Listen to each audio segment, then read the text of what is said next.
consumir. De tudo um pouco, pode consumir, pode consumir. De tudo um pouco, pode consumir, pode consumir. De tudo um pouco, pode consumir, pode consumir. De tudo um pouco, pode consumir. Olá, gente, sejam todos muito bem-vindos ao Pode Consumir de Tudo Um Pouco. Hoje a gente vai falar sobre uma questão do porquê o amor, os relacionamentos amorosos, e principalmente, né, a desgraça alheia, digamos assim, vendem tanto, né, nas revistas, na mídia, e isso tem um efeito super cascata nas redes sociais. Para isso, eu tenho aqui uma super jornalista, minha amiga, que eu admiro muito. Não poderia convidar outra jornalista para vir no Pod, que é a Larissa Bezerra. Lari, por favor, se apresenta aí para a gente. Quem é você nessa vitrine da vida? Fala para nós, antes da gente começar a falar sobre o tema. Oi, Melissa. Oi, pessoal. É uma honra para mim estar aqui. Adoro a Melissa, adoro o trabalho dela, acompanho super, eu escuto todos os episódios aqui do podcast. Então, estar aqui, né, trocando ideias com ela, para mim é sensacional. Obrigada pelo convite. Como ela disse, eu sou jornalista, eu tenho especialização em jornalismo esportivo e sou mestre em sociedade e desenvolvimento. Basicamente, eu pesquiso torcidas de futebol antifascistas, mas ali no meio das redes sociais. Então, acabo, né, tendo contato ali com essa temática ali das redes de alguma forma. E vamos lá discutir aí, estou sempre aberta aí, principalmente a esses temas que são caros ao jornalismo. A gente sabe que essa questão, né, do consumo, dos relacionamentos, tudo isso impacta ali também na nossa profissão, e eu acho que vai ser bem legal aqui o papo. Então, Lara, assim, eu sempre trago, né, pessoas assim que podem discutir sobre o tema, mas a gente não está aqui para, né, falar como especialistas ou dar, né, receitas ou soluções para as coisas. O que me chama muita atenção é assim, é que quando, né, especialmente, obviamente, a gente vai falar dos famosos, mas quando tem, né, quem fica com quem, né, quem terminou, quem traiu quem, né, agora a gente está gravando hoje teve que o marido da Isa fez um repost da foto de uma menina e ele já tinha traído. Então, assim, a internet vai à loucura, né? Assim, são coaches dando opiniões, páginas de fofoca, psicólogos, né? Enfim, isso acontece muito. Então, eu acredito que se essas pessoas que buscam engajamento estão falando disso, é porque isso é de muito interesse das pessoas. Então, Lara, minha primeira pergunta para você: por que você acha que histórias de amor na mídia, principalmente dos famosos, obviamente, mas existem outros casos, né, que também explodem aí quando, né, assim, que a pessoa não é famosa, mas que existe uma história muito particular que explode na mídia. Por que você acha que isso fascina tanto as pessoas? Olha, quando é algo assim mais de pessoas comuns do dia a dia, eu acho que a gente meio que quer se ver naquele lugar ali. Olha, o amor existe, eu também vou alcançar esse lugar aqui. Porque as pessoas ainda têm muito aquela visão de amor romântico, de que você vai encontrar a pessoa da sua vida e tudo vai ser maravilhoso, né?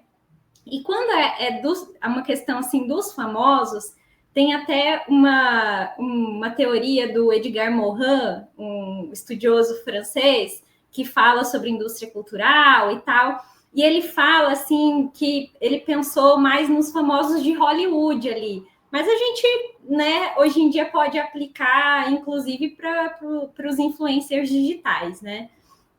Que ele diz que eles são como se fossem os olimpianos, estão lá no Monte Olimpo. Então, eles estão naquele lugar que, de certa forma, é inalcançável, tem aquele glamour, aquela coisa, mas, ao mesmo tempo, eles são, quando eles estão nesses escândalos, nessas questões de traição, né, de sofrer por amor e tudo mais, eles vêm um pouco para o nosso lado, digamos assim, nós, pessoas comuns.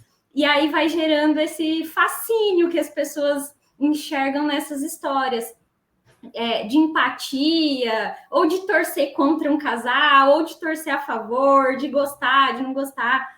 Teve até, né, você citou aí o caso da Isa, mas recentemente a gente teve outra coisa assim que gerou um super burburinho, que foi o noivado lá da Taylor Swift. Acho que, se eu não me engano, foi a foto mais curtida, né, no Instagram. Enfim, então realmente gera muito engajamento. As pessoas, os jornalistas ou os criadores de conteúdo em geral sempre buscam mostrar esse tipo de história. E eu acho que tem a ver um pouco com isso, essa questão assim dessas pessoas famosas, né, estarem de certa forma vindo mais para o nosso lado, digamos assim, essa pessoa também é humana. E também essa questão de querer se enxergar nessas histórias de amor, talvez.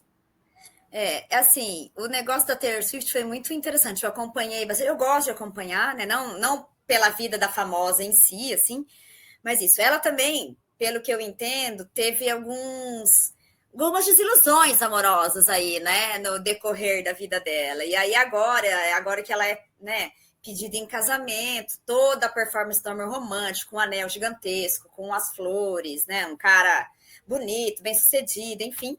E aí me chama até alguma atenção alguns comentários das pessoas, né, tipo, e as pessoas comentando como se elas fossem próximas mesmo da Taylor Swift, porque eu acho que as redes sociais nos deram essa proximidade com essas pessoas famosas, porque antigamente, né, assim, quem era famoso? Ator de novela, né? Só que a gente não via a pessoa, a gente via, né, o personagem. A gente, né, a gente encontrava essas pessoas no aeroporto, essas pessoas eram outras, né, eram completamente diferentes, né, do que a gente via. Hoje não. Né? Hoje em dia a gente encontra a pessoa no aeroporto, ela é igualzinha.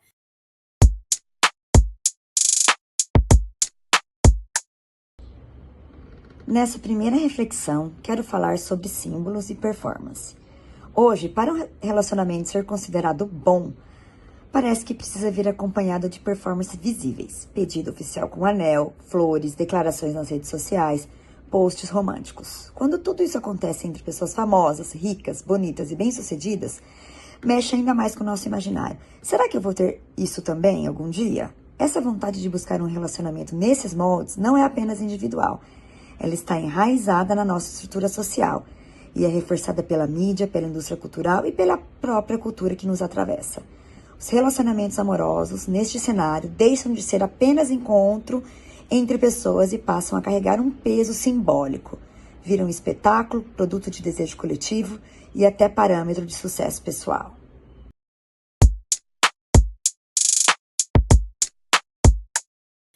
Mas assim, tudo bem essa parte, tá? Existe, eu acho, esse interesse, né, coletivo, essa curiosidade na vida dos famosos, mas você acha o quê, assim, né? O que vem primeiro? O ovo ou a galinha?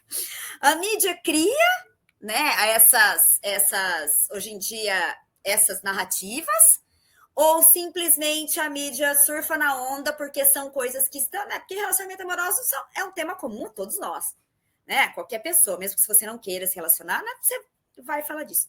Então, como que você acha que, né, o papel da mídia nessa criação dessa narrativa, nessa obsessão das pessoas com as histórias de amor dos famosos, né? Eu acho que você disse algo que eu achei interessante, assim, né? O que veio primeiro, o ovo ou a galinha? Porque é justamente isso. É difícil, assim, de você dizer se a mídia está sendo influenciada pelo gosto das pessoas ou se a mídia está influenciando esse gosto, né? O que vem primeiro ali? Se é o público querendo ou a mídia entregando? E eu acho que é um pouco das duas coisas. Acho que as pessoas estão curiosas em relação a isso. E aí a mídia acaba entregando mais informação sobre isso para satisfazer esse desejo de entretenimento das pessoas. Mas, ao mesmo tempo, eu acho que a mídia dá uma exagerada e acaba entregando muito mais do que deveria, talvez, sobre esse tipo de informação. Vou dar um exemplo aqui. Que algo que eu acompanho, porque eu gosto muito de esporte, né? Eu contei para vocês, a minha pesquisa foi sobre futebol. E aí, às vezes tem alguns perfis de de sites esportivos, jornais ali que eu sigo nas redes sociais para ir acompanhando o que está acontecendo no esporte, e de repente não tem mais notícia esportiva em si. É o Neymar que traiu ou não a esposa, não sei que jogador que teve tal relacionamento. Então é algo assim, foi para festa, não sei o quê, e estava lá conversando com tal atriz, enfim. De repente, ali a mídia esportiva virou um pouco a vida dos jogadores. Não estou falando que é só isso, tá? É importante ressaltar que tem muita gente legal fazendo jornalismo além disso, mas a divulgação nas redes sociais tem muito dessa questão nos veículos, porque é algo que chama atenção, é algo que dá clique, é algo que chama lá para o site. Ou seja, tudo isso para dizer que as pessoas estão interessadas, sim, é óbvio, mas talvez a mídia tenha perdido um pouco a mão no quanto divulga esse tipo de informação para obter essa atenção das pessoas. Eu também não quero colocar tudo, né, nas costas dos meios de comunicação, porque eu acho que não dá, porque entre ontem e hoje, a questão da Isa, né, quando ele, né, traiu ela, né, daí aí também tem a construção dos personagens. Você pega a Isa, né, uma mulher foda, linda, super bem-sucedida, empoderadíssima, com um Zé Ruela, né? Tipo assim, digamos, né? Que é um cara, assim, exato, tem, né? Não é um jogador aí e tal, e tudo bem, né? Eu acho que não dá pra gente... Isso já é um estereótipo, né? Da gente colocar que o cara não é tão bem sucedido e que ele seja um Zé Ruela. Mas até ele não ter feito, né, a palhaçada da traição, enfim, a gente chama ele de Zé Ruela. Que também a gente tem que colocar, né, em perspectiva a questão da traição também, né? Quem somos nós para falar o que a gente sabe do que estava acontecendo com aquele casal? Porque eles são um casal de famosos, mas eles é um homem e uma mulher, né? Enfim. Mas beleza.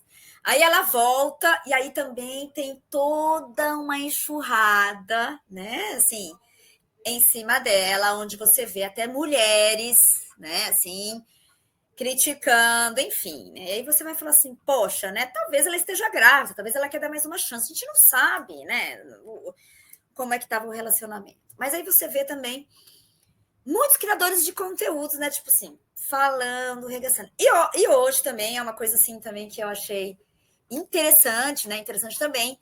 Muitas mulheres, né? Tipo, claro, falando mal que ele é um Zé Ruela, que é isso, que o cara que trai vai trair sempre, blá, blá, blá, todo esse discurso. Mas também colocando, né, as coisas, assim, nas costas dela, né? Como se ela fosse, né, tipo, a culpada por ter perdoado, por ter tentado de novo, assim, sabe? Então, óbvio que existem esses discursos machistas, né? E até quando, assim, isso... Eu vou sair um pouco da pauta, Lari, que até, né, assim, da pauta que eu te mandei, mas eu acho que a gente consegue entrar. Essa questão, né, dessa performance romântica e de papéis de gênero, de homem e da mulher, até quando você acha que a mídia também tem a sua responsabilidade. Novamente, não dá para colocar, porque a gente vive numa sociedade pautada nessas questões, mas até quando que a mídia e os criadores de conteúdo, por conta do engajamento, porque para mim é isso, tá? Para mim é porque as pessoas leem, as pessoas querem saber, né? A primeira vez que a Isa e o Yuri tiveram né, o desentendimento, eu lembro, assim, que foi mais que agora. As pessoas queriam saber onde eu entrava, tinha televisão ligada, as pessoas estavam escutando isso, as pessoas falavam disso. Então, assim, até onde que, né, colabora para esse tipo de discurso, entendeu? Por conta do engajamento. Você está entendendo a minha pergunta? Você entendeu a minha pergunta? Entendi, Mel. Vou começar falando a questão do machismo.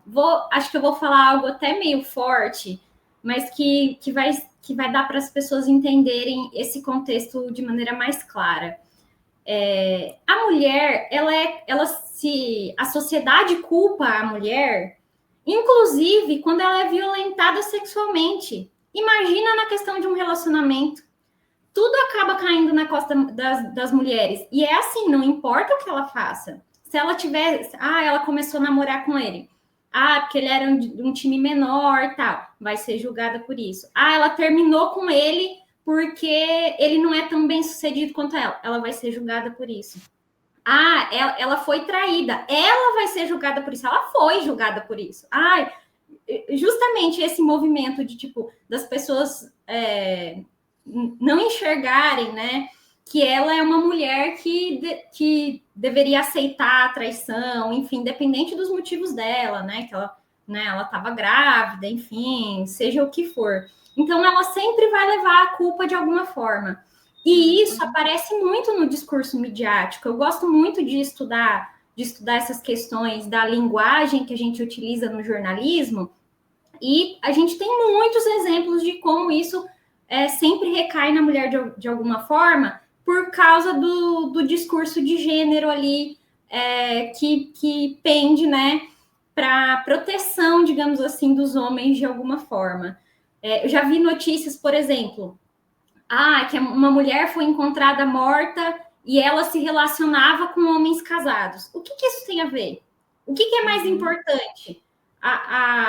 Né, uma vítima ali, uma pessoa que morreu, ou um suposto relacionamento que nem sabiam se era verdade que ela tinha, como se estivessem justificando a morte dessa mulher. Ou, né, muitas vezes a gente ainda vê, a mídia ainda usa muito a expressão crime passional. Para feminicídio, enfim, como se existisse isso de uma paixão levar você a matar alguém. A gente tem a nomenclatura correta para falar disso, que é feminicídio, e a mídia não pode mais utilizar expressões como crime passional. Enfim, tudo isso, eu estou falando de coisas um pouquinho mais pesadas, um pouquinho mais fortes, mas isso também se materializa lá nos discursos, né, de relacionamentos, de outras situações, que é esse machismo estrutural que vai aparecer ali em todos os momentos da nossa sociedade. Nós que somos comunicadores, a gente precisaria estar ainda mais atento a esses discursos. E, infelizmente, nem todos estão. Mas, enfim, acho que basicamente é isso. Assim, não sei se eu te respondi.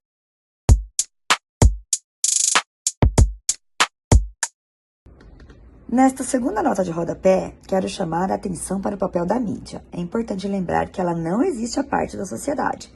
A mídia faz parte da estrutura. E é uma estrutura que carrega marcas de machismo, misoginia, racismo e que não nasceram ontem. São construções históricas enraizadas, difíceis de romper. Transformá-las exige consciência e muito esforço coletivo, de uma maneira constante. A mídia, por sua vez, não apenas reflete essas estruturas, mas também se beneficia delas, porque polêmica vende, o burburinho gera audiência, e no jogo do engajamento, a moeda não é ética ou responsabilidade, mas sim os números. Pouco importa se é cancelamento ou glória, o que importa é estar em evidência, ocupando espaço, gerando cliques e conversas.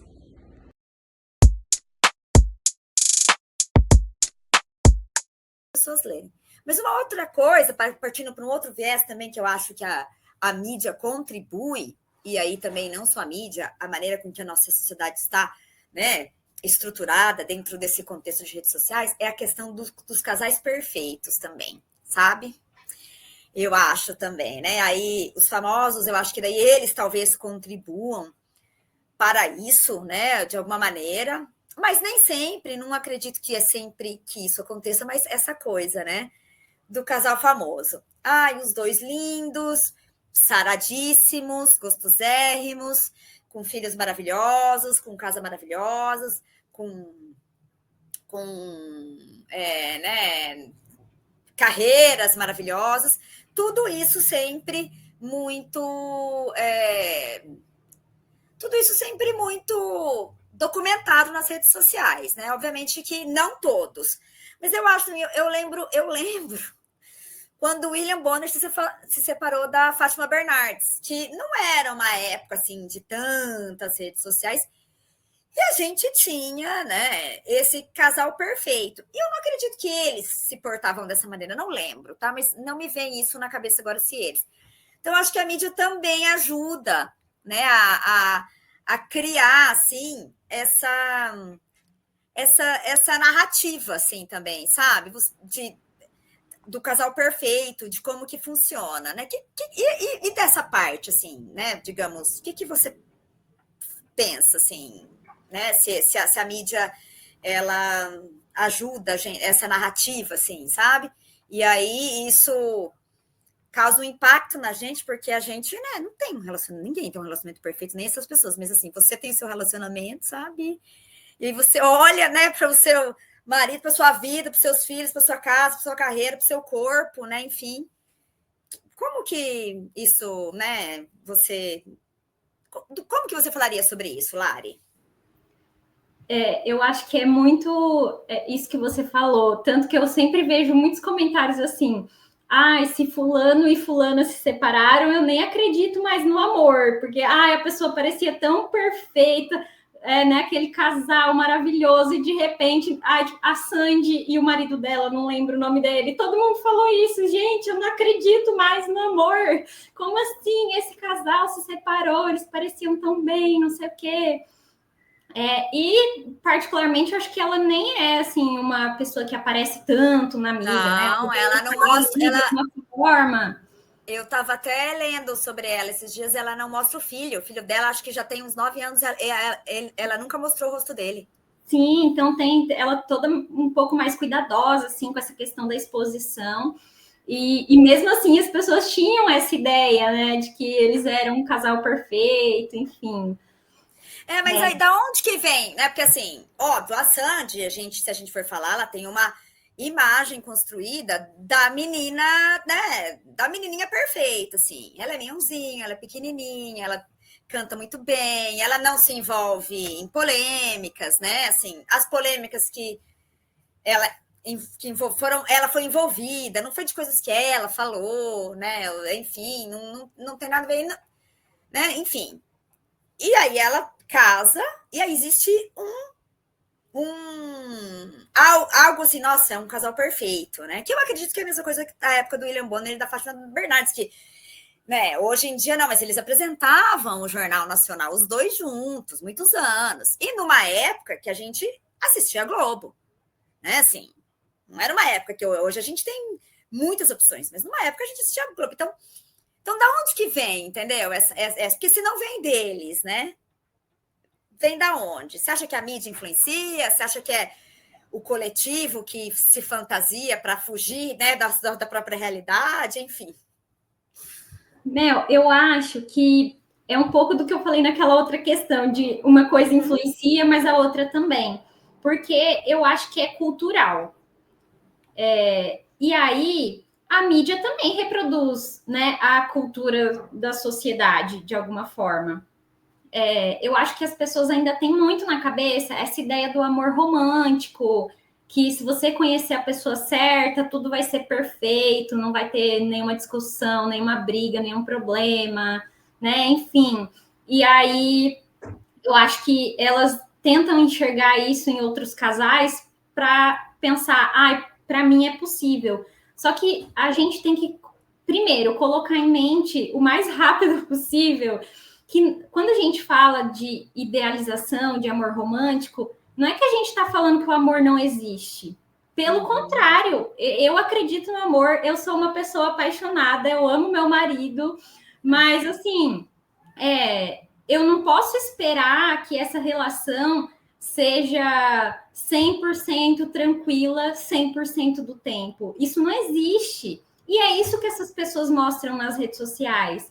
E a segunda coisa que a gente precisa ter em mente é que tudo, absolutamente tudo, seja em relação a relacionamentos ou não, nas redes sociais, é um recorte da vida da pessoa.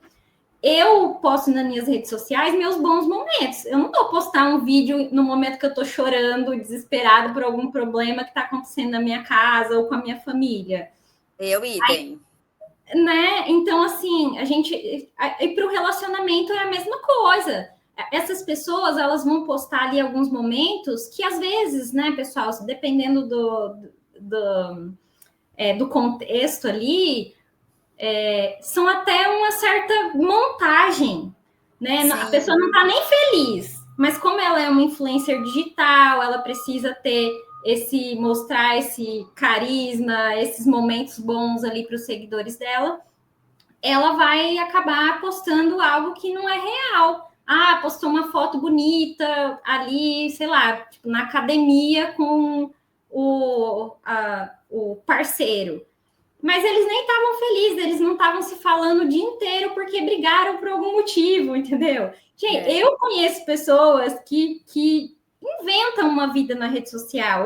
Aí você vai ver no off, a pessoa é uma coisa, e o que ela posta não tem absolutamente nada a ver com quem ela é. Então a gente tem que sempre ficar atento a essas coisas, porque realmente pode afetar a gente, né? Tipo, de pensar, nossa, mas esse casal é tão feliz, por que eu não sou assim? Mas não é que você não é assim, é que eles que não são assim. Eles também não são, né?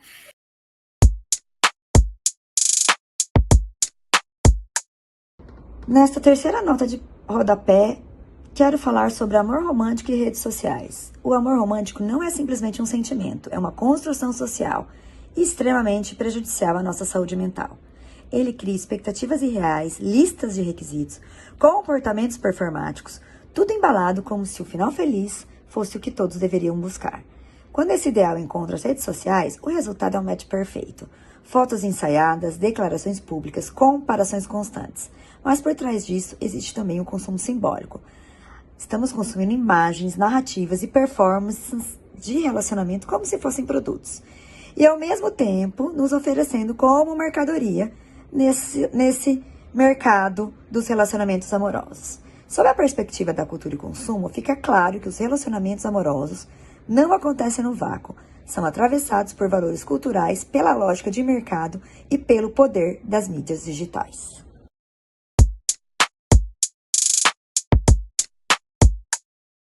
Assim, você falou, né, da questão cultural. Assim, eu acho que a indústria cultural, né, ela vem disseminando há muitos anos a ideia do amor romântico, né, e da ideia de que você vai encontrar uma pessoa que vai te suprir 100%, que vocês vão se unificar, né, e todos vai ser vocês contra o mundo, e você vai unificar isso. Então a gente já vem, né, tipo, quando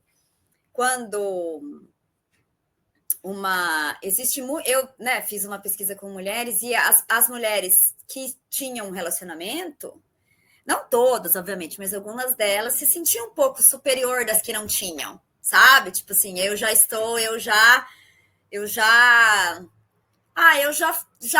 conquistei isso. E eu acho, sempre falo isso, eu acho que ter um relacionamento legal é uma super conquista na vida de um homem e de uma mulher, porque, né, se relacionar não é fácil, é difícil, é uma construção diária. Mas eu vejo assim, né, novelas, né? O que acontece na novela? O último capítulo, todo mundo se arranja.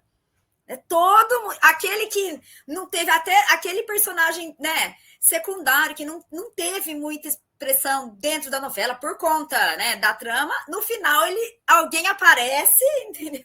E ele também se arranja, né? Todo mundo se arranja. O vilão morre, né? Hoje em dia a gente tem umas diferente, mas a gente é pautado nisso. Então eu acho que a mídia se vale disso. E a gente constrói nisso. Tipo, para eu me sentir, né, bem-sucedida, preciso ter um homem. E aí você fala assim, não, mas eu não sou assim. Eu sou empoderada, eu não penso isso. Mais ou menos, né? Porque se a gente for olhar ali na camada, a hora que você está no tete-a-tete com os homens, você também vai fazer, né, performance para ser escolhida, validada, né, por uma atenção masculina, porque isso é culturalmente construído. Então, eu acho que a mídia também não é a culpada, né, na minha opinião, mas ela ajuda, assim, né,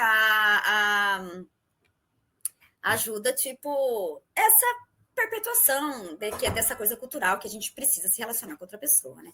E aí, Hilário, só para fechar, eu queria saber se você acha que essa fofoca, ela cria um senso, assim, de comunidade, sabe? No sentido um senso de pertencimento, né? Você já falou um pouco sobre isso, mas eu queria que você fechasse, né, esse episódio falando sobre isso. Eu acho que sim, Mel. Às vezes, inclusive, até uma certa rixa ali nas redes sociais, porque eu amo esse casal, eu odeio esse casal, enfim, e as pessoas começam a discutir ali, nem sabe direito o que a pessoa está fazendo da vida dela, tipo, quem ela é de verdade ali, mas, nossa, defendendo. Tem até os nomes, né, dos casais, assim, que as pessoas juntam e falam. Eu não lembro de nenhum específico agora, mas enfim, eu tenho certeza. Eu lembro da Bruna Marquezine e do Neymar, Brumar, lembra? Eu lembrei dele. É verdade, isso. Aí, enfim, as pessoas vão criando isso ali, vão se encontrando ali naquele assunto, naquela coisa. Eu acho que sim, cria um senso de comunidade que pode ser bacana, né, a depender ali da situação, e também pode ser o contrário, né? Às vezes discutir por uma pessoa que você nem conhece, enfim.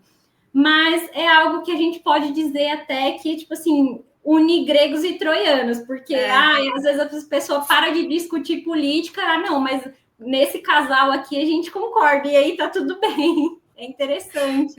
É interessante assim, né? Eu falei do caso da Bruna Marquezine e do Neymar, e como até hoje eles são atrelados, assim, um no outro, né? Como que esses dias eu vi que ele discutiu, sei lá com quem, e aí as pessoas entraram com a máscara da Bruna Marquezine no jogo, né? É uma loucura se você for pensar como os relacionamentos, né, fazem parte das construções narrativas midiáticas, né? Não tem como. Mas, Lari, era isso que a gente tinha para discutir hoje. Eu te agradeço demais por você estar aqui. Eu quero fazer um sobre futebol, porque eu fiquei um tempo desacreditada de futebol, mas estou voltando a seguir. Futebol sempre foi uma coisa que me interessou muito. E estou feliz, estou animada com essa retomada. Quero um dia te chamar para vir. A gente vai falar disso em algum momento. Espero que você aceite o convite, viu? Muito obrigada. Aceitei, só chamar. Só marcar o dia e o horário, Mel.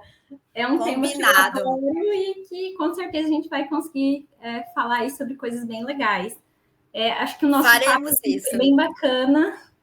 E eu agradeço você pelo convite aí. Foi muito bom estar aqui com você e com seus ouvintes. Imagina, eu que agradeço, tá? Brigadão, beijão. Tchau, tchau, pessoal. Tchau, Lari, até mais. Tchau, gente. Pode consumir, de tudo um pouco, pode consumir, pode consumir, de tudo um pouco, pode consumir, pode consumir, de tudo um pouco, pode consumir, de tudo um pouco, pode consumir.